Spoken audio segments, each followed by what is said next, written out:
আমি জন্মেছি বাংলায়, আমি বাংলায় কথা বলি।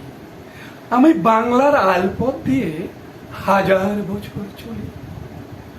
চলি পলি মাটি কোমলে আমার চলার চিহ্ন ফেলে। ১৩০০ নদী শুধায় আমাকে, কোথা থেকে তুমি এলে। আমি তো এসেছি চর্যাপদের অক্ষরগুলো থেকে। আমি তো এসেছি সওদাগরের ডিঙার বহর থেকে। আমি তো এসেছি কৈবর্তের বিদ্রোহী গ্রাম থেকে। আমি তো এসেছি পাল যুগ নামে চিত্রকলার থেকে। এসেছি বাঙালি পাহাড়পুরের বৌদ্ধ বিহার থেকে। এসেছি বাঙালি জোড় বাংলার মন্দির বেদি থেকে।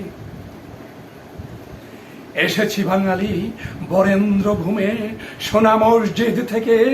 এসেছি বাঙালি আউল বাউল মাটির দেউল থেকে। আমি তো এসেছি সার্বভৌম ১২ ভূঁইয়ার থেকে। আমি তো এসেছি কমলার দিঘি মহুয়ার পালা থেকে। আমি তো এসেছি তিতুমির আর হাজি শরীয়ত থেকে। আমি তো এসেছি গীতাঞ্জলি ও অগ্নিবীণার থেকে। এসেছি বাঙালি ক্ষুদিরাম আর সূর্য সেনের থেকে। এসেছি বাঙালি জয়নুল আর অবন ঠাকুর থেকে। এসেছি বাঙালি রাষ্ট্রভাষার লাল রাজপথ থেকে। এসেছি বাঙালি বঙ্গবন্ধু শেখ মুজিবুর থেকে। আমি যে এসেছি জয় বাংলার বজ্র কণ্ঠ থেকে। আমি যে এসেছি ৭১-এর মুক্তিযুদ্ধ থেকে।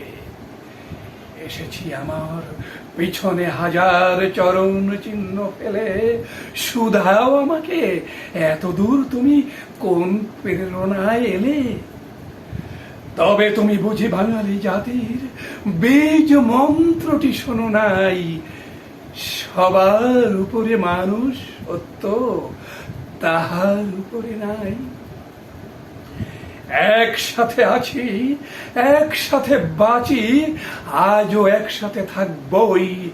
সব বিভেদের রেখা মুছে দিয়ে সাম্যের ছবি আঁকবই। তখন আবৃত্তি করলাম সৈয়দ শামসুল হকের কবিতা আমার।